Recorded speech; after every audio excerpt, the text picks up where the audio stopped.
मिथिला से प्यार नहीं छपे सके गुमान नहीं है इसी दोनों हाथ उठावे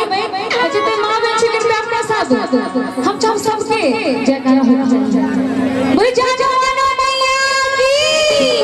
बोल सच्चे दरबार की और ताली के संग सजे गोसा सजे गोसा सुंदर लागे आपन दिला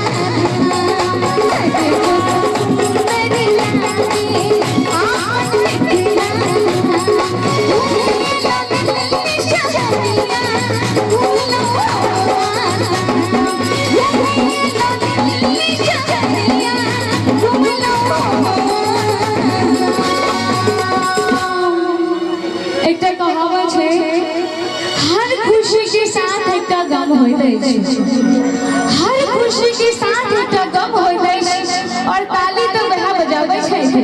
जिनका दोनों हाथ में माता रानी के कृपा से गम होइत अछि हम चाहब जिनके दोनों हाथ सही सलामत हुए वो दोनों हाथ को उठाएं मां की कृपा से जिनके दोनों हाथ सही सलामत हुए वो दोनों हाथ को उठावे लास्ट में दोनों बात पीछे मां के दरबार में सब बैठल सब गोटा और मां सबके देख रहे हैं हम चाहब दोनों हाथ उठावे सजे गोसा सजे गोसा सजे गोसा सुंदर लागे आपन दिला सजे गोसा सुंदर लागे आपन दिला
ससुर